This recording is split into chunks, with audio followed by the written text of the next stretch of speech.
KC Laboratory. Sponsored by Emprise Bank.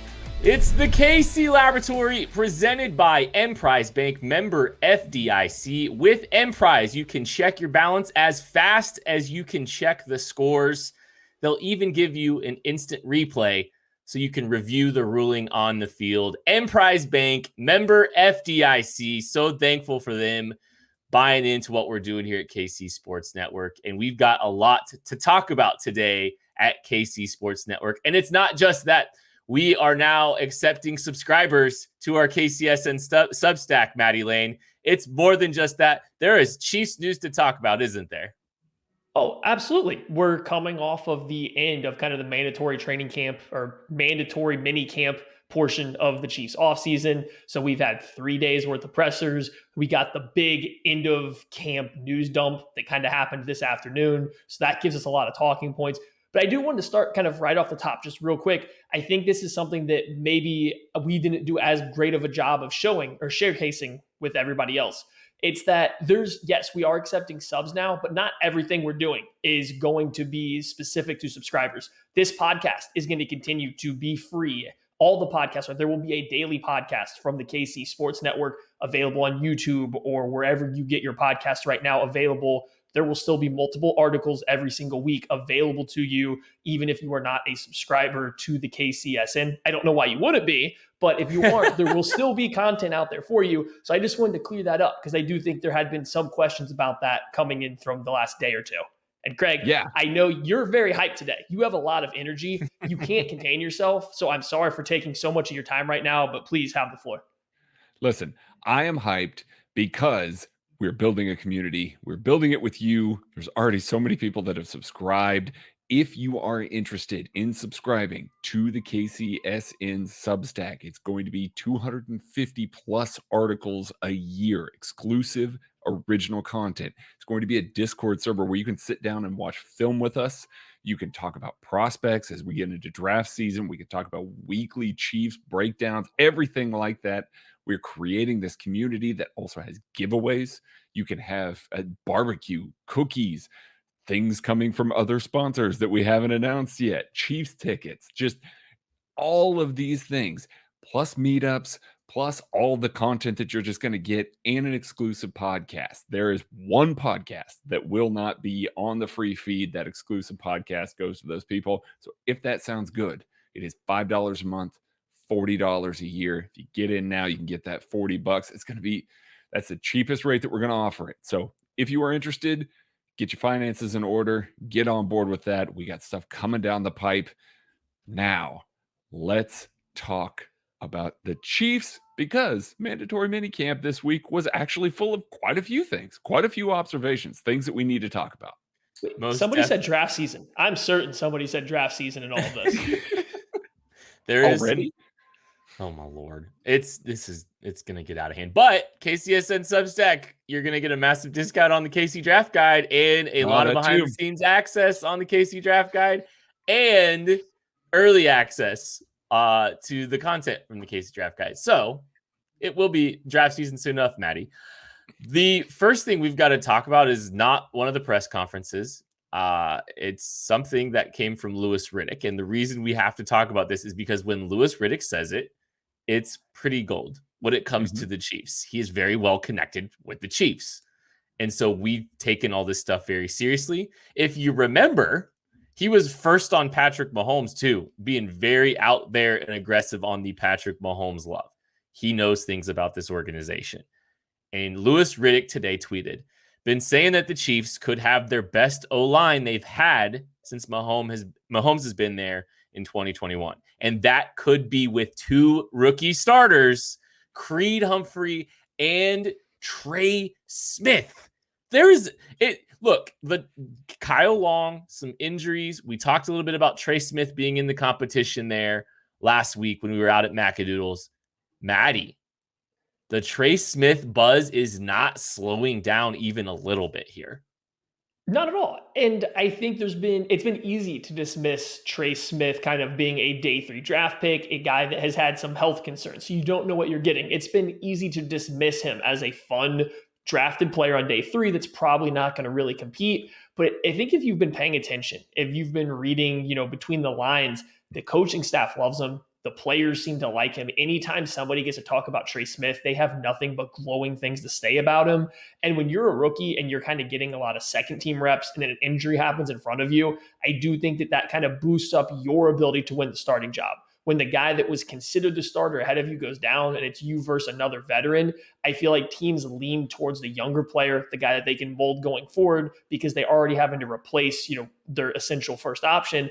And Trey Smith's just in the perfect scenario here. He's a super talented player. He would have been drafted in the top 50, top 75 without off-field concerns, but you plug him into the way this offensive line's shaping up. And I'm going to let Craig dive into this because this has been first of all, we got to talk about this. Our defensive analyst, our defensive specialist has gone full heel on us and has just done nothing but offensive work all off season. Right. I love to see the growth, but I'm also very happy to know that he realizes defense doesn't matter. But I'm going to let him dive into why Trey Smith's a great fit for where the Chiefs offensive line might be trying to go right now. I'm just happy that he's getting a chance because, as we all remember, I chose Trey Smith as my favorite rookie for this Chiefs draft class. You did choose Trey Smith as your favorite rookie. Man, I'll tell you what. I am all on board with Conductor Creed and the Trey Train. Like, let's go. Every nickname we ever create involves a locomotive of some kind, and I am every single one of them. And guess what? The Trey Train is coming right through that gap. He's coming right to your linebackers. He's going to pancake all of them. It's good. I am hyped that they're giving these rookies the chance. I am always team play your kids. Get the young ones in there early, find out what you've got. That's what we're doing. That's what Louis Riddick is saying here. This offensive line is going to go out and they're going to run a lot more gap schemes. They're still going to run plenty of zone schemes. You're going to see a much more powerful offensive line. Guys are going to drive defensive tackles off the ball. Guys are going to climb to the second level and be able to flatten linebackers. The mentality is going to be completely different than Andy Reid offensive lines that I think that we've all grown accustomed to since he's been here. These athletic, pull into space, screen heavy kind of guys that can be mobile. These guys can do some of that as well, but they're going to win in short yardage situations. They're going to win late in games when defenses are trying to load up against the run and stop the Chiefs from running out the clock.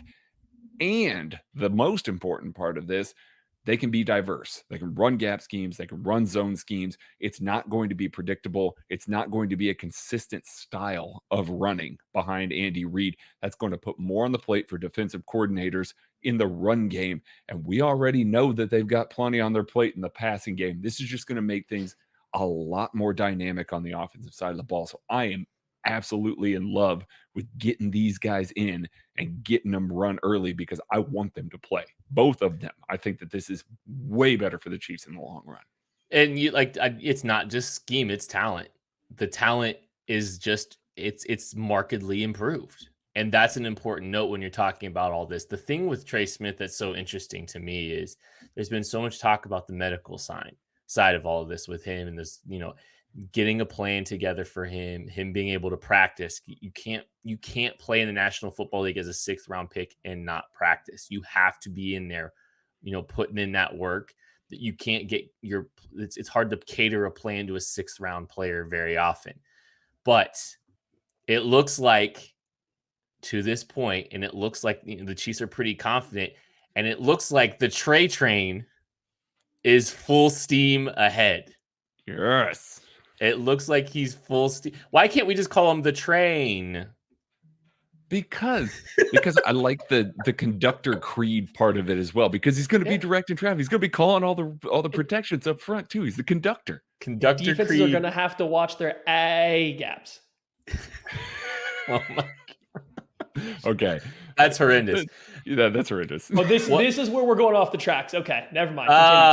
Yeah, this is derailed very quickly. We gotta really calm this down. There was one other guy that Louis Riddick did profile, and if you've been watching this show a little bit or listening to the show a little bit, we've been trying to read some of the context clues that happened with the OTAs. Noah Gray's been getting a little bit of run with the first team with Patrick Mahomes. That's not an accident. You don't waste Patrick Mahomes' time. And Louis Riddick kind of confirmed that they really like the 5th round pick out of Duke. And I said it a while back. You don't just trade up for anybody. A trade up is a positive indicator for anybody. That's a very specific, hey, we want this guy. That's good news for Noah Gray. And it's really good news for the Chiefs because there's a lot of buzz going out there about their day 3 picks, Maddie. Even Andy Reid was asked about Noah Gray this week, and he had nice things to say about him. He obviously did say, full pads aren't on. He does need to see him in terms of handling the physicality and in the run game, but he said he was willing to. I think one of the best things he said about him was that he does a good job presenting himself as friendly to a quarterback. And I think when Andy Reid starts throwing that out there, what he means is he gets open and he understands where holes like zone coverages are going to be. He's understanding works what a back to the quarterback. football. I mean, working back to the football, another thing. Yeah, he's making it easy to have the ball be delivered to him. And I just think when you listen to Andy Reid, we've talked about this almost every single year. When you listen to Andy Reid enough, you start to pick up on what his phrases actually mean. And what that phrase means is that Noah Gray has found himself a fair amount of targets or has been open during their practices, and he seems to get it. There's still another step to be taken once pads come on. But as of right now, it sounds like he's doing good. It sounds like he's impressing at this essentially passing only camp. I'm not sure you can say the same for every single other rookie the Chiefs kind of drafted. We talked about a lot of them so far. My guy, Trey Smith, Creed Humphrey, the conductor. We talked about Noah Gray, another one of my favorite players. But there's 3 other rookies here that I don't think we've heard near as much about. Joshua Kando, I think Chris Jones talked about him a little bit, but essentially I think we all still know he's a relatively raw pass rusher. It doesn't sound like he's making the same kind of waves. Cornell Powell kind of had a really hot start, it sounded like, to rookie minicamp, but I feel like the hype's kind of died down a little bit. So I think it's time to fans to step back and reset their expectations for a day 3 wide receiver that needed until his redshirt senior year to kind of show up at Clemson. Not that he's a bad player. I think he'll be a really good special teamer. He's going to try really hard, and he does fit a role that the Chiefs need. It's just that he is a day 3 pick for a reason. So I do think that these interviews are kind of resetting the expectations for those guys. And then the big one, there's just essentially not been much said about Nick Bolton. I don't know if that's good. I don't know if that's bad. I do think based on the amount of hype that you've heard about a lot of these other guys, though, I do think it's a little interesting, to say the least, that Nick Bolton has not received, it seems like, as much praise as the other guys. And you guys can tell me if you think I'm wrong here, but it seems like there's a little bit more of there's a learning curve ahead of him kind of approach to Nick Bolton. Yeah, that's definitely the case. I think Spagnuolo's even kind of alluded to he's got to take some more steps in order to get on the field, and that they are still kind of looking and finding his role. We've seen some pictures from OTAs that Willie Gay's been at the Will, Anthony Hitchens been at the Mike, and Ben Neiman has been at the Sam. So I do think that they're going to give him the opportunity to win a position. Listen, Andy Reid and Steve Spagnuolo have both said they love his physical nature and that this isn't his game right now, especially in a passing camp. We've talked about how he needs work on his coverage in a passing camp. He's really behind the 8 ball a little bit. Where he's going to thrive is when they get the pads on, when they get to play a little more physical, even shells, something where he can put his body into another guy a little bit more. We might get to see them talk about him a little bit more. I just don't know for sure that this is his forte, being a passing heavy camp. That's a really good point, Craig. I mean, it is a really good point. Those are some of the concerns about his game, how he's going to be able to translate as a coverage player. And if you're right, this isn't this time of year is not what is conducive to his, best traits. And so maybe that's just it. And maybe when the pads come on, he's able to kind of start making some plays in the run game. Man, you're hoping he kind of starts flying around, the instincts start kicking in a little bit. That's a really good point. That's a really good explanation there, Craig. Well, I feel like they gave him an easy path, though, just with Neiman kind of starting at Sam during the pictures that we've seen, which is far from set in stone. But like, Ben Neiman is not a Sam linebacker. That is a very light, very non-physically imposing Sam linebacker. For as much as the Chiefs have liked to use Neiman in coverage, he has never been a downhill thumping linebacker, which is what your Sam usually is. So hopefully during training camp, when things get a little more physical, you do start to see Bolton flash a little bit more and start to earn a little bit more of this praise that some of the other rookies have been getting in what Andy Reid has dubbed a passing camp. Well, it's still, there's a lot of time here, but you like to look to identify what information is available and what little context clues are available to you. And a lot of times frankly, the context clues are, I don't want to say 100% accurate, but there are a lot of correlations between what the reality is and how these guys are presented. I think Willie Gay, there was some real talk about him.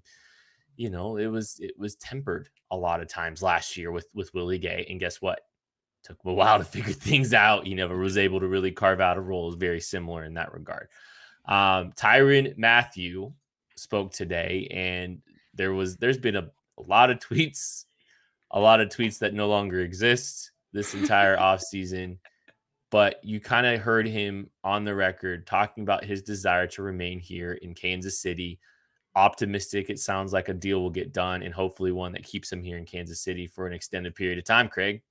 Yeah, all along, I have made sure to note all along when we've been talking about Tyrann Mathieu and his contract, Tyrann told you I delete a lot of tweets. Tyrann will tweet A through lot. a lot of stuff. It's fine. That's who he is. There's not an issue with it. There's no problem with it. But Tyrann tweets what's on his mind. And if you're in a negotiation and the team that you're talking to maybe comes to you with a number that you think is a little bit low as a starting point, in a negotiation, maybe you take to Twitter a little bit and you post some stuff. Anyway, it sounds like, based on today's presser, Tyrann Mathieu is very happy with the direction that things are going.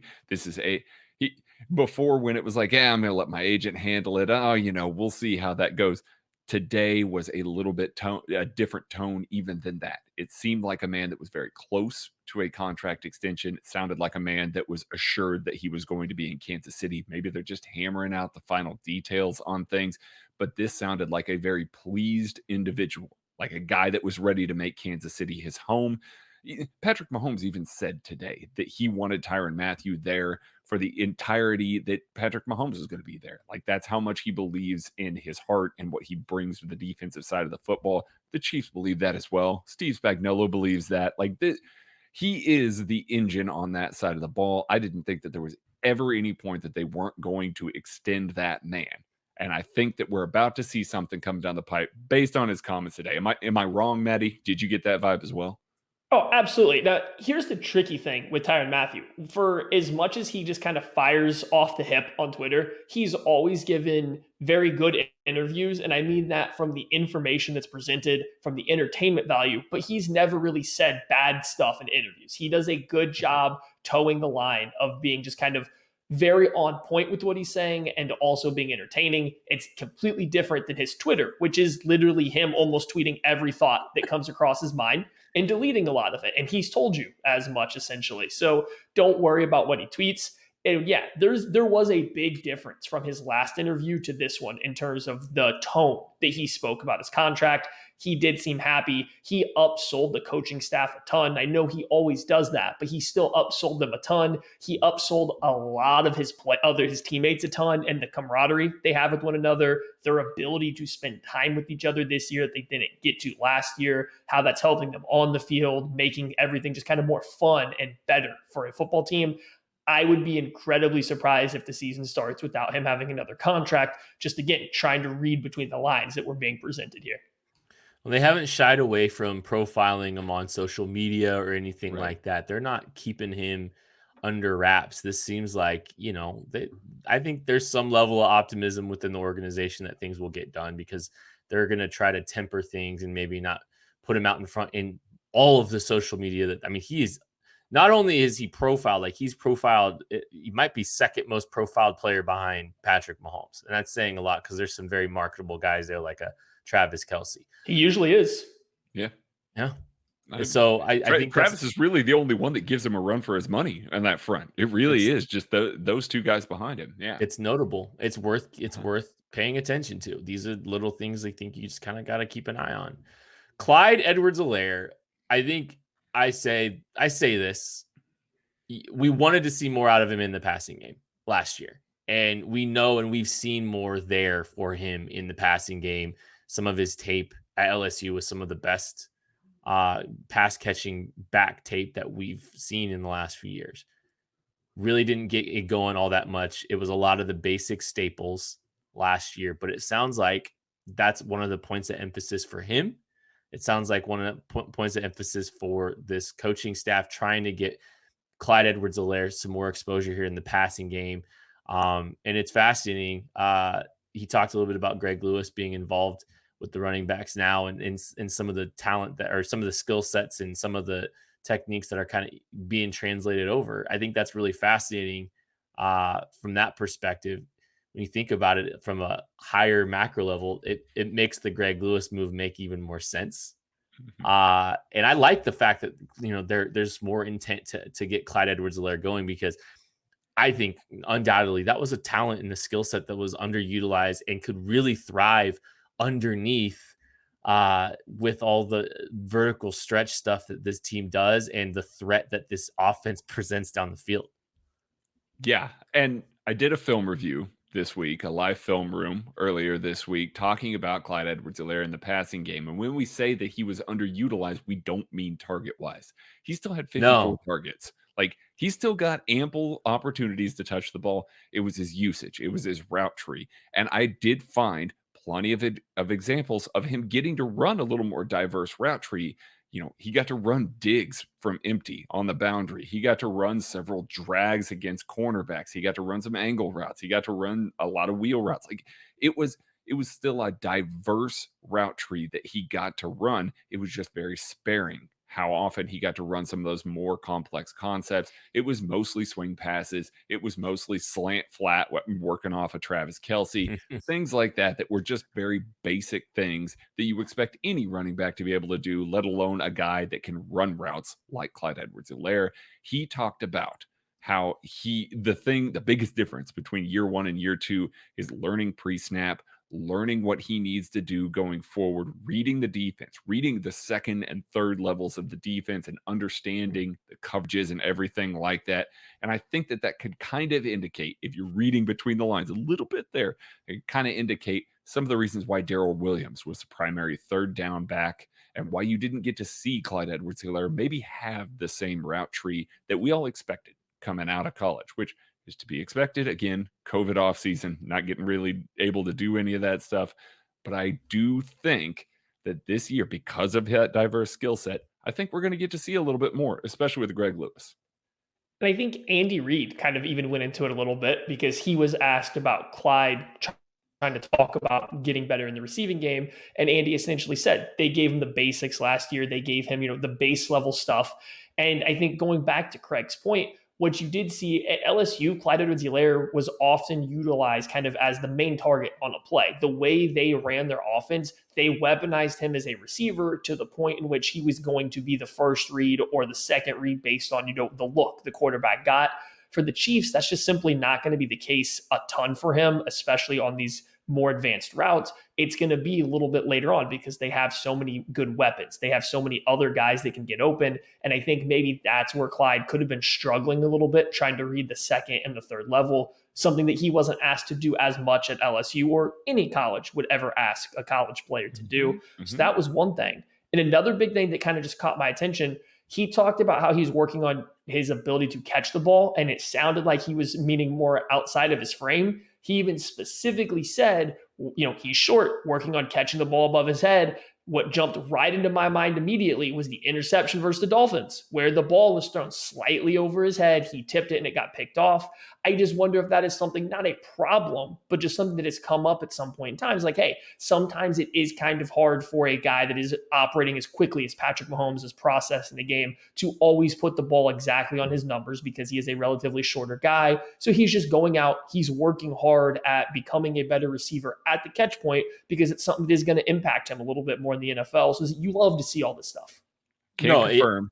There was one outside of his frame against Baltimore that should have been a tutty, and there was one outside of his frame against New Orleans that should have been a tutty as well. That it would have been difficult catches. Definitely would have been difficult catches, but they were outside of his frame. So I get it if that's the point of view.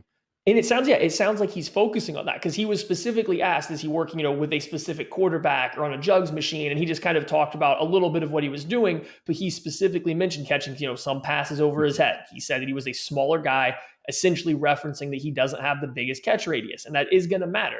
He's a running back. He's not a wide receiver. You can't expect him to go high point a football if it's thrown over his head at some points in time, but he does have to be able to reach outside of his frame if you're going to run non-swings, non-flat routes all game long.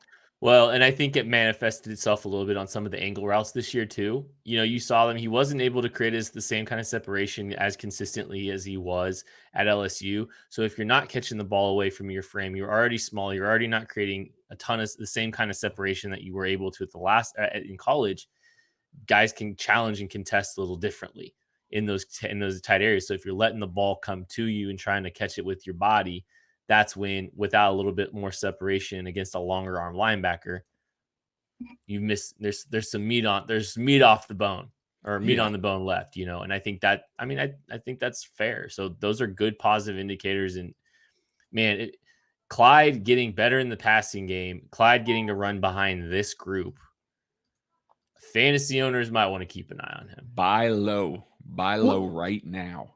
And this is one of the ways I think the Chiefs can circumvent, some questions that they might have at wide receiver too. Even when Andy Reid was pressed about, a question about how important a third wide receiver is, to me, I don't think he ever gave a clear answer that they think that they have a clear set number 2 receiver, number 3 wide receiver. Mm-hmm. He kind of lumped everybody into a committee. The Chiefs are going to need a second or a third target after Kelsey, after Tyreek Hill. A third guy to come and step up. It could be Clyde Edwards-Helaire in the receiving game. If he can operate in some of these short and intermediate areas, becoming a better receiver, he could really fulfill kind of that need that the team is going to have that they are losing in a healthy Sammy Watkins when they did have him. There's a lot of guys on paper that could take those opportunities. There's a lot of guys on paper just in general with this football team. They've built a lot of guys that could be quality players along the right side of their offensive line. A bunch of guys on paper that could step up and be better receivers this year. Guys that could step up on paper and play well at the corner spots. Like, it's just a matter of all these things coming to fruition. And there's good competition, and that's something you love with your 90-man roster. There's great competition. You're going to get the best versions of these guys coming out, or they're not going to be on the 53-man roster. But there's still a lot of questions about who's ultimately the guy to take those opportunities. I think they'll find them. It's just, on the outside looking in, it's a little bit more interesting, for sure. I'm just saying, in 2020, Clyde Edwards-Helaire plays 15 games. You project out, what he did in 13 out to 15, number 3 on the team in targets. Wow. So he was almost already there. If he's healthy those last couple games before they, sit everybody in week 17, he might have been your third guy already.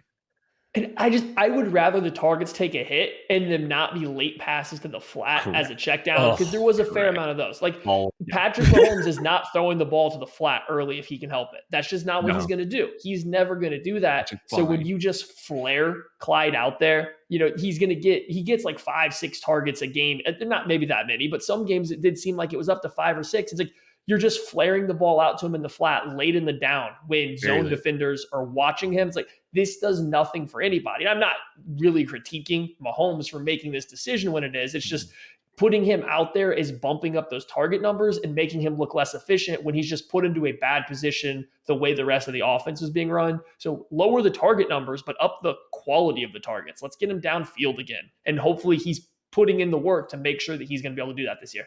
Run some more stuff through him. Try to get him. Try to operate. Those run him behind Travis Kelce running a drag. Run Clyde behind him, back and 1-on-1 with the backer. Give him an option route.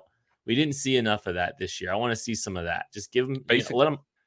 Basically have him run the Baltimore route tree from earlier in the season. That was good. Yeah, and then it disappeared completely. Yeah. I thought you meant the route tree that the Ravens receivers run, because they only run to the middle of the field.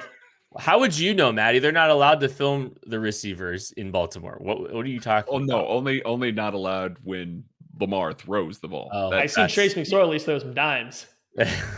That Trace McSorley and dimes are not conducive. Chris Jones, we've had a lot of conversations this offseason about Chris Jones playing defensive end. We've speculated a little bit. We've tried to read between the lines on the context clues, but there's a lot more momentum out there now about Chris Jones playing defensive end. It started with Jay Glazer, who came out and flat out said it. And when Jay Glazer says something, it's pretty definitive. Chris Jones also spent a little bit of time talking about playing defensive end here too, Maddie. It seems like we are going to get a very, very significant sample size of Chris Jones playing defensive end in 2021. Andy Reid even came out and said he did a good job of it in shorts and t-shirts, was excited to see him do it in pads. So yeah, I'm glad that we can put to bed kind of like the little bit of resistance that some people, Chiefs fandom have been putting out there to Chris Jones playing defensive end. He's going to do it. It's set in stone that he's going to get a chance. And I do think it sounds like unless something goes poorly, it's not going to be just every now and then.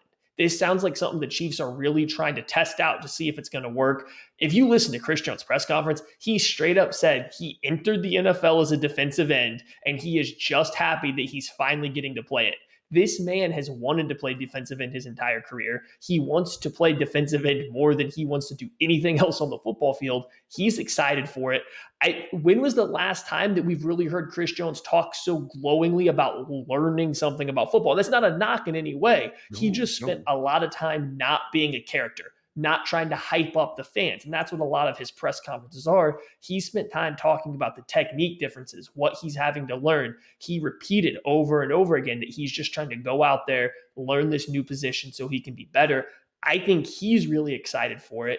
It sounds like the Chiefs are very much into this process. It sounds like it's going well from what everyone's saying. So yeah, we should be expecting Chris Jones to start, unless something goes bad during training camp, to start at defensive end kind of on base downs across from Frank Clark. If that doesn't happen, I would be a little shocked at this point in time. Yeah, no, I fully think that it's going to be base downs and some nickel downs, depending on the down and distance. I think you're going to see him out there in some sub package defensive end reps as well. Like Matty said, he seems genuinely geeked about playing the position and the technique behind it, not for any financial reasons, not for any, ego reasons or anything like that. He just seems genuinely excited to line up and play defensive end. Now, you'll notice some of the other questions when he was pressed a little bit. He did say, I'm still going to be playing all over the defensive line. I fully believe that once we get to dime, Chris Jones is full-time interior pass rusher. Pin your ears back, get after the quarterback where we know he can thrive as a pass rusher. So I know that there is some concern about him coming off the edge, him having the burst, him having the ability to beat tackles, really making that transition in the passing game and hurting his pass rush. I still fully believe that they are going to utilize him on obvious passing downs on the inside, and that's where he does his damage. So I think that he's still going to have plenty of pass rush effectivity, and I think that this is going to help him in the run game as well. I just think that overall, it's going to be a very positive thing. The only major concern that I have is something that he actually brought up: coverage. Because Steve Spagnuolo will drop his defensive ends in coverage. Believe it or not, it's not Bob Sutton level. Everybody chill. But he does get to drop into coverage a little bit. He has dropped into coverage before under Steve Spagnuolo, but he's going to have more of those responsibilities depending on the blitz package. So just something to keep an eye out. He said that he's learning all that stuff too. Just got to pay a little bit of attention to that. I'll be worried. One of the concerns I have, I've said this before, is if they put him in or if he gets put in conflict by some smart teams, like that could be a problem, because you can mitigate that by scraping and letting him crash, but teams are going to pick up on that real quick too. So you can't just lean on that. And so I think if he gets put in conflict too much, I think that could be problematic for him at times. I will go as far as to say this, Craig, it's a mistake if they don't let him rush from inside. They have to. I think it's a massive mistake. Yeah. If they don't. I shouldn't even say they have to. They're going to. I agree with Matt. They're just going to. So what'll be interesting there is how much run does Tyrann Reed get? Because Turk Wharton's there too. That's going to be fascinating to watch too. So is Tyrann Reed really just primarily getting the early down work and then it's Turk? Or are you letting what's Tyrann Reed's snap count going to look like? These are good problems to have. These are really I wanted to go to Tyrann Reed next because we got yet another round of press conferences and yet again nothing but praise for Tyrann Reed and especially from Big Red. Yet once again, Andy Reid made sure he put it out there that you guys are not talking enough about Tyrann Reed and how good he is. Yeah. So I very much think that Tyrann Reed, and they've said it before, he is the reason that they're getting this flexible with Chris Jones. He is the reason this is happening. I would feel more worried about Derek Notty's snap count than Tyrann Reed's snap count at this point in time. And I love Derek Notty. I think he's a great run defender. But when people go, the question that somebody asked Chris Jones was about, it was either Chris Jones or Andy. I don't remember who was asked, but how do you handle potentially getting worse at two positions by moving Chris Jones outside of defensive end? And I'm thinking in my head, I don't know if you do get worse at two positions because Jarran Reed's pretty darn good. And especially on potential running downs, he's a better run defender and defensive tackle than Chris Jones is. So you get better as a run defender on the inside. You're putting by far the most talented player at defensive end. So I just don't get those kind of questions. I really do think there's a little bit of an undersell on how good Jarran Reed can be in this defense because everyone wants to focus on Chris Jones playing defensive end. I do want to say, kind of the polar opposite of Nick Bolton here. This is a passing camp, and they won't stop talking about Jarran Reed. Like they are super high on Jarran Reed right now in a passing camp. That says something. And I believe it was Doug Farrar wrote an article about how Jarran Reed was the most efficient, essentially the best pass rusher from the 5-tech spot, which is actually relatively wide for a defensive tackle, especially a bigger bodied guy. But I think he had 4 solo sacks from a 5 technique position. So it's not that Jarran Reed absolutely can't rush the passer. I do want to be very clear. Jarran Reed has been a better pass rusher than Tershawn Wharton has been at this point in time in their NFL careers. So you can get these guys all on the field. You can cycle them through. But Andy has spent a lot of time making sure Jarran Reed gets brought up, as Craig just said, at a passing camp. So I really do think that he could be in for a huge snap count, like whether it's on rundowns and in passing down work. I think they like Jarran Reed a lot more than maybe even we, who have talked about him a lot, are giving them credit for. Well, and the other thing we don't talk a lot about, we might have talked about this the last time, is this Chris Jones playing on the edge aligns with a lot of Steve Spagnuolo's preferences with his front. And as much of a priority has been spent on stopping the run. I mean, this team's they've drafted 2 linebackers too in the last 2 years. They're beefing up the interior. They're going to be playing thicker on their front. They're trying to stop the run so they can earn the right to rush the passer. And I mean, that's Steve Spagnuolo's talked about for the last 2 years. And so they've made their team better up front on early downs. Whether or not you think running the football matters, they've given themselves a better personnel fit for Steve Spagnuolo and a better group up front for Steve Spagnuolo. And you got to like that. One final note before we get out of here. Martinez Rankin acquired in the Carlos Hyde trade a couple years ago, a former top 100 selection. The Chiefs got him a year removed from being a top 100 selection. The offensive tackle, offensive guard, whatever you want to call him, offensive lineman.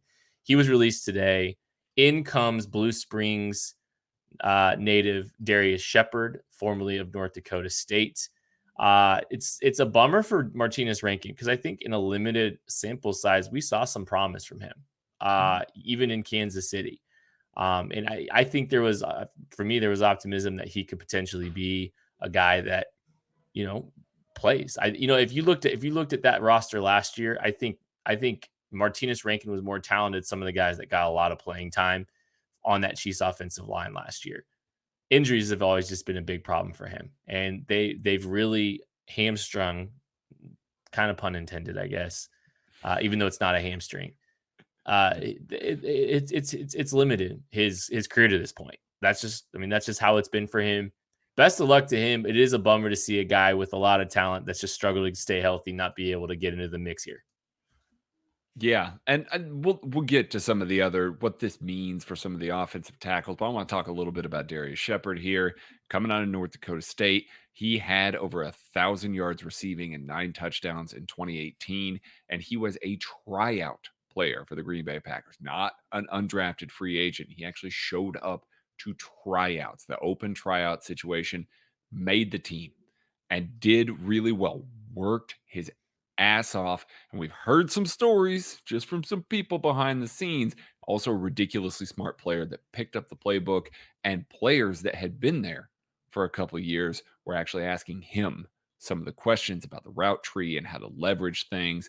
He's a slot receiver. I think that's where he primarily will be used. And as a kick returner, I can see him as maybe a special teamer if he does make this roster. But it is worth noting, amongst all the players in this wide receiver room, slot doesn't seem to be the position that they are lacking in. And this was the move that they decided to make. It wasn't going for an X receiver or a bigger bodied guy. They wanted another slot receiver. Again, could just be a Dave Toub move.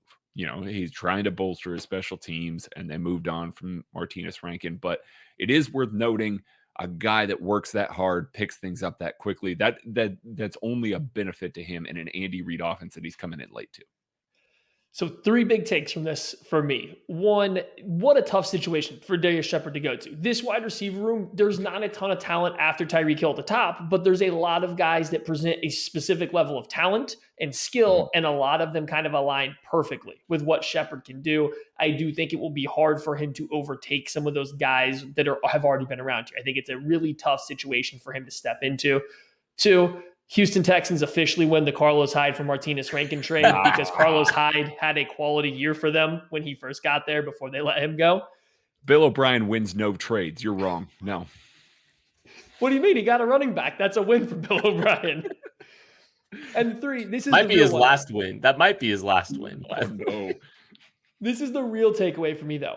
Losing Martinez Rankin, it really leaves you to wonder who is going to be playing left tackle behind Orlando Brown.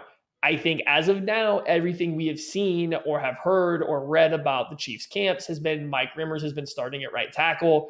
You would think the next best offensive tackle after the 2 starters would kind of become a de facto swing tackle. That would be Lucas Niang. We know he worked out a little bit at left tackle with his trainer in the offseason. We know it was potentially on his radar. I do wonder if this leads to Lucas Niang not being cemented as a backup, but just kind of trying to play in as a swing tackle role, which is a position the Chiefs will need. I don't think that's a bad position for him in year 1. I would love to see him take that right tackle spot, but it sounds like Rimmers is getting the majority of those reps. So I wonder if this leads to Lucas Niang getting a lot more reps on both sides as kind of a swing tackle. Well, and things could get even more interesting there if this Trey Smith news is true and Kyle Long gets some looks at right tackle too. Please get the best 5 out there. This long trade train needs that conductor to lead it right to glory. I think that's what we got to end on right there. I am all aboard this pun. That is going to do it for the KC Laboratory on the KC Sports Network. Thank you so much for listening to this great show presented by Emprise Bank. Member FDIC. Be sure to check everything going out on KC Sports Network, Substack, and more. Thank you. We'll catch you later.